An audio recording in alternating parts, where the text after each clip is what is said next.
let me tell you a short story, give you a big eye opener to self-improvement today. It's the El Kabong technique. Remember El Kabong?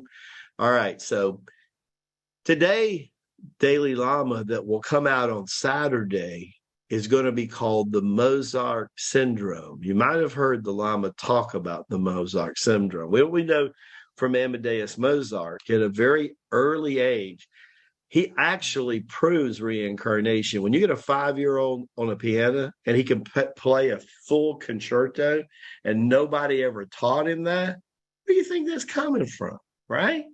When you get the same guy at 8 or 9 years old that's designing full concerts, this is one of the top 10 composers that have been on the planet in the last 30 years. But when he looked in the mirror, he never saw to the degree what people saw in him.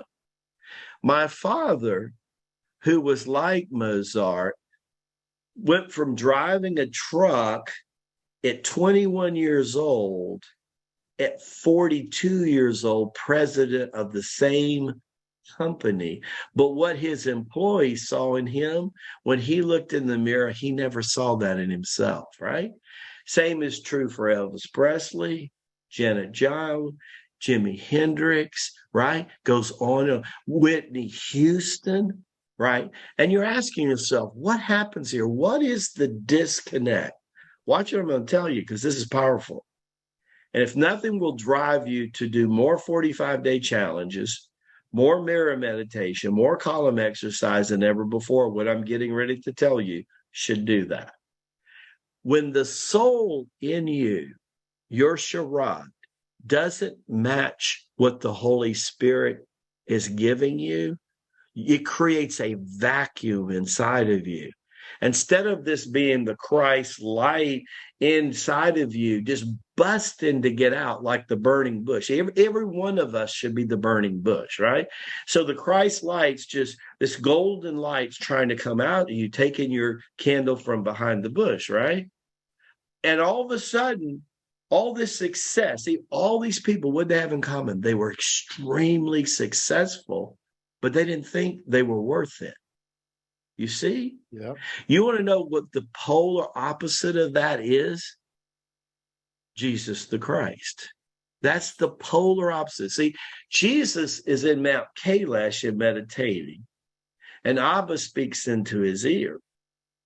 And he says, "You're my son in whom I am well pleased." He didn't first hear that in the River Jordan when his cousin's baptizing him. He hears that in Mount Caleb. He's 24 years old. Imagine, right? Now watch this. What's the second biggest thing that God ever said? Well, he shows up as Gabriel. Gabriel speaks his holy word to a 14-year-old named Mary, saying, "You're going to carry God's firstborn child." Now, I'm giving you examples because these two people look like just ordinary people on the outside. Mary is dressing just like any ordinary with small means Hebrew. She never knew big means until she marries Joseph, who knows how to handle money, but not growing up because her family held around with the mystical group, the Essenes. So she wore the common clothing of the day, and from week to week, they didn't know where money was coming from. So think about this. Jesus is on a pilgrimage, getting downloads little by little every year, and now he's been back to Egypt. He's gone to the Middle East. He's read about Osiris and Isis in Egypt. He studied the Hindu books. He's read a little bit about Buddhism. He's met people in Nepal.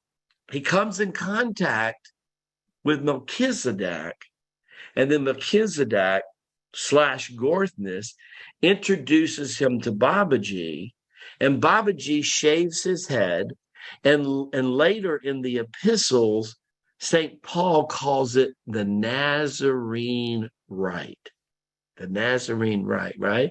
I want to give you chills because Babaji was the first person to shave the Lama's head. And if you think there's not a connection, there's something, I don't know what to tell you. So think about this. He's sitting there, top of the universe, right? Top of the world, where The Apollo space flight says unbelievable energy and light shooting from top of the top. He's sitting there, and I was telling him, "You are my son." Now imagine where his self-esteem has to be. That's what this is about. Does your soul match your journey? Because if it doesn't, success that you fear because of your lack of self-esteem will suck you dry. And all of these people I talked about, instead of there being this present, they became like a black hole in space. And if you know what a black hole in space is, it's like antimatter, and it comes in and it all gets stopped up. And do you know what all of them had in common? They all had a different level of vertigo.